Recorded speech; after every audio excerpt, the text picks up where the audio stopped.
नमस्कार दोस्तों, आज हम एक ऐसे मुद्दे के बारे में बात करेंगे जो इतिहास, पहचान और न्याय से जुड़ा हुआ है। क्योंकि गोरखा समुदाय के लोगों ने ब्रिटिश सरकार को चेतावनी दे दी है कि अगर आपने हमारी बातें नहीं मानी, हमारी मांगों को पूरा नहीं किया तो हम भूख हड़ताल पर बैठ जाएंगे। आखिर क्या है पूरा मामला, क्यों गोरखा समुदाय के लोग आज भी ब्रिटेन से अपने अधिकार मांग रहे हैं, इसको हम पूरी डिटेल से समझेंगे। तो दोस्तों वीडियो को पूरा अंत तक देखिए, क्योंकि यह मामला क्या है, एक गोरखा समुदाय का नहीं है बल्कि न्याय और अधिकार की लड़ाई है। तो चलिए दोस्तों हम इसको पूरा समझते हैं। दोस्तों खबर है 14 फरवरी की। काठमांडू पोस्ट में एक खबर छपती है। ये खबर है 14 फरवरी की। काठमांडू पोस्ट से ये खबर हमने ली है। इसमें कहा गया है UK not in a mood to address demand of Gorkha वेटनर्स।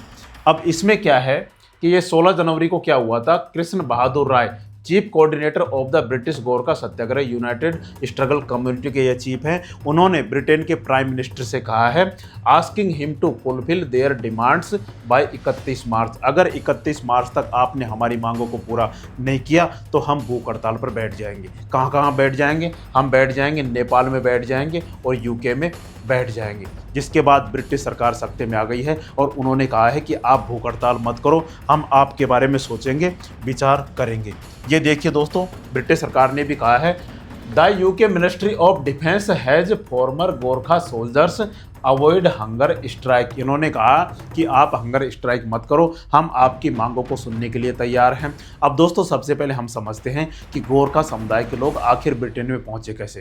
क्योंकि गोरखा समुदाय मूल रूप से नेपाली माना जाता है। अगर हम हमारे देश की बात करें भारत की, तो असम में पाए जाते हैं और दार्जिलिंग के आसपास के क्षेत्रों में, दार्जिलिंग में पाए जाते हैं, सिक्किम में, और भारत के उत्तरी इलाकों में जो नेपाल से सटते हुए जो भी राज्य हमारे हैं उनमें गोरखा समुदाय के लोग पाए जाते हैं। लेकिन ये ब्रिटेन में पहुंचे कैसे और इनकी मांगे अब ब्रिटेन सरकार से क्या क्या है, इन सब के बारे में हम समझते हैं। दोस्तों जब हमारा देश आजाद नहीं हुआ था तो उस समय हमारे देश पर ब्रिटिश हुकूमत का शासन था और पूरे भारत पर ब्रिटेन का नियंत्रण स्थापित हो गया था। अब उन्होंने आगे बढ़कर क्या सोचा कि अब नेपाल पर कब्जा किया जाए। लेकिन दोस्तों नेपाल पर कब्जा करना इतना आसान नहीं था, क्योंकि वहां पर बैठे हुए थे गोरखा समुदाय के बहुत बहादुर सैनिक।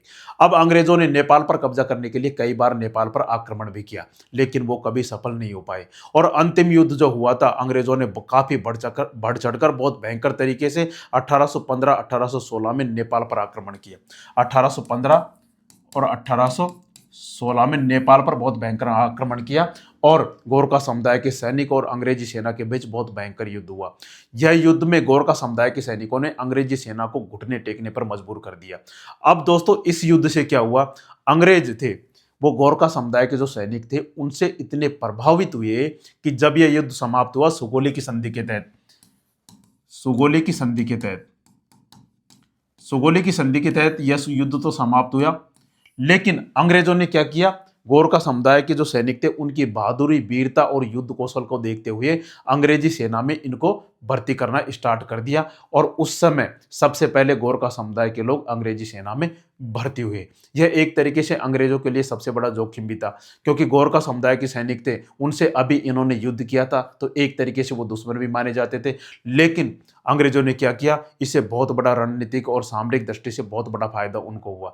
उन्होंने यह कदम उठाया क्योंकि गोरखा समुदाय के जो बहादुर सैनिक थे वो अंग्रेजी सेना के लिए अगर लड़ते तो अंग्रेजों को बहुत फायदा होने वाला था, और यह आगे चलकर हुआ भी। दोस्तों गोरखा सैनिकों की बहादुरी और वीरता का अंदाजा इसी बात से लगाया जा सकता है कि एक बार ब्रिटेन के प्रिंस ने कहा था कि अगर आप दुनिया में कहीं सबसे ज्यादा सुरक्षित हैं वो है अगर आप गोरखाओं के बीच में खड़े हुए हैं। अगर आप गोरखा सैनिकों के बीच में खड़े हुए हैं तो वह दुनिया की सबसे सुरक्षित जगह है।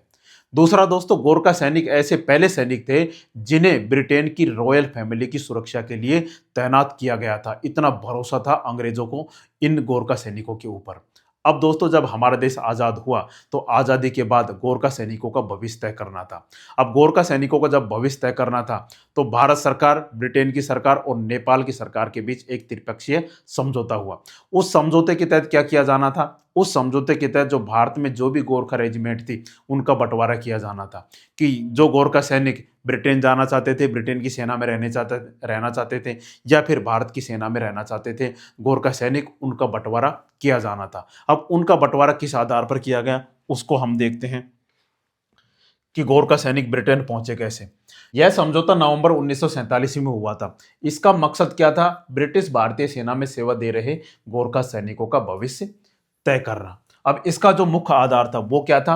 रेजिमेंट की परंपरा और संरचना को बनाए रखना और सैनिकों की जो मूल भावना थी, क्या वे ब्रिटेन के सैनिकों के साथ जाना चाहते हैं या फिर वो भारत में रहना चाहते हैं। इसमें क्या था? सैनिकों की इच्छा पर डिपेंड था। कई नेपाली मूल के सैनिकों ने ब्रिटिश सेना में रहना चुना था। ब्रिटेन की सैन्य जरूरतों को देखते हुए यह समझौता किया गया था और साथ ही भारत की सुरक्षा आवश्यकताओं को देखते हुए भी यह समझौता काफी महत्वपूर्ण था। अब दोस्तों इसकी अगर हम सेवा शर्तों की बात करें तो वेतन और पेंशन में समानता का सिद्धांत इसमें कहा गया था कि जैसे भारतीय सैनिकों को जो कुछ भी मिलता है वही क्या मिलेगा, इन गोरखा सैनिकों को मिलेगा। वैसे ही ब्रिटेन की सेना को जितना मिलता है उतना ही क्या मिलेगा, गोरखा सैनिकों को मिलेगा। दूसरा, नेपाली नागरिकता बरकरार रहेगी। ऐसा नहीं है कि ब्रिटेन चले गए या भारत में रह गए तो नेपाल की नागरिकता समाप्त हो जाएगी, ऐसा नहीं है।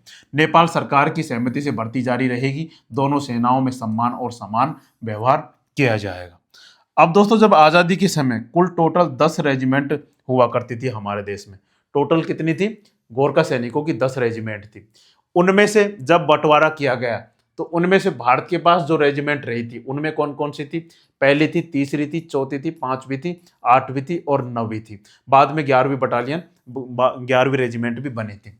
और अंग्रेजों के पास सेकंड, सिक्स्थ, सेवंथ और 10th, ये 4 रेजिमेंट अंग्रेजों को दी गई और 1, 3, 4, 5, 8, 9 ये 6 रेजिमेंट भारत के पास रही। लेकिन दोस्तों इसमें बहुत से गोरखा सैनिक ऐसे थे जो ब्रिटेन नहीं जाना चाहते थे। कौन कौन से थे? उसमें 7वीं और 10वीं गोरखा राइफल्स या गोरखा रेजिमेंट के सैनिक ऐसे थे जो कहाँ जाना नहीं चाहते थे, ब्रिटेन जाना नहीं चाहते थे। उन्होंने क्या किया? उन्होंने किया कि हम भारत में ही रहना चाहते हैं। जिसको देखते हुए 1948 में क्या किया गया? 7th और 10th के जो भी गोरखा सैनिक थे उनको मिलाकर क्या किया गया? भारत में 11वीं गोरखा रेजिमेंट की स्थापना की गई। अब दोस्तों कौन कौन से गए अंग्रेज? अंग्रेजों के पास दूसरी और छठी जो गोरखा राइफल्स के या गोरखा रेजिमेंट के सैनिक थे वो कहां पर चले गए? ब्रिटेन चले गए। इस तरीके से गोरखा सैनिक कहां पर भेजे गए? ब्रिटेन में भेजे गए। अब दोस्तों एक और सवाल ये उठता है कि क्या पाकिस्तान के पास गोरखा सैनिक नहीं है? क्योंकि यह जो समझौता हुआ था वह भारत और नेपाल की सरकार और ब्रिटेन की सरकार के बीच हुआ था। इसमें पाकिस्तान का कोई जिक्र नहीं था। तो क्या हुआ? 1947 में जब भारत का विभाजन हुआ तो सेना का बंटवारा धार्मिक आधार और तैनाती के आधार पर हुआ था। लेकिन गोरखा रेजिमेंट का मामला अलग था क्योंकि गोरखा सैनिक नेपाल के नागरिक थे, भारतीय या पाकिस्तानी नहीं थे। भारत में भी रहते थे लेकिन मूल रूप से नेपाल के रहने वाले थे। ब्रिटेन, भारत और नेपाल के बीच जो समझौता हुआ उसमें सिर्फ भारत और ब्रिटेन का जिक्र था और नेपाल का जिक्र था, उसमें पाकिस्तान का कोई जिक्र नहीं था। नेपाल सरकार की सहमति से तय हुआ कि गोरखा सैनिक या तो भारत में रहेंगे या ब्रिटेन की सेना में जाएंगे। पाकिस्तान उस समझौते का हिस्सा ही नहीं था और गोरखा सैनिकों की तैनाती मुख्य रूप से भारत के इलाकों में थी। वैसे भी गोरखा सैनिक पाकिस्तान तो जाना नहीं चाहते थे क्योंकि वो बुजदिलों की कौम थी, जिसकी वजह से गोरखा तो बहादुर सैनिक है, वो नहीं चाहते थे कि उन्हें हार का सामना करना पड़े क्योंकि गोरखा हमेशा जीतना पसंद करते हैं। अब दोस्तों हम आते हैं मेन मुद्दे पे कि आखिर ये भूख हड़ताल क्यों करना चाहते हैं, इनकी मांगे क्या क्या है। दोस्तों ब्रिटेन में गोरखा समुदाय के विरोध प्रदर्शन का सबसे बड़ा कारण है समान पेंशन और सुविधाओं की मांग।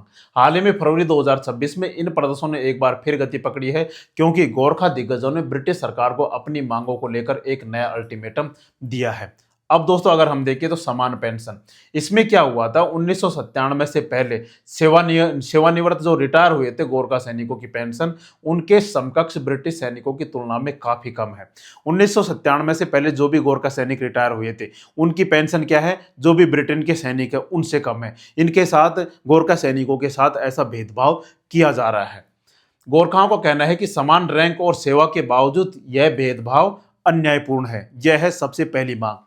दूसरा, नया अल्टीमेटम क्या दिया है इन्होंने?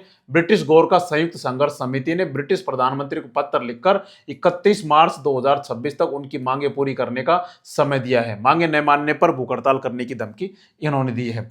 भेदभाव और सम्मान की अगर हम बात करें तो गोरखा समुदाय का तर्क है कि उन्होंने 200 से अधिक वर्षों तक ब्रिटिश सेना में वीरता से सेवा की है, लेकिन पेंशन और सामाजिक सुरक्षा के लाभों में उन्हें आज भी समान दर्जा नहीं दिया गया है। जबकि जो त्रिपक्षीय समझौता हुआ था उसमें यह तय हुआ था कि जो सैनिकों को ब्रिटेन के के सैनिकों को जो भी अधिकार दिए जाएंगे, जो भी पेंशन दी जाएगी, जो भी सैलरी दी जाएगी, समान क्या किया जाएगा, गोरखा सैनिकों के साथ भी वैसा ही किया जाएगा।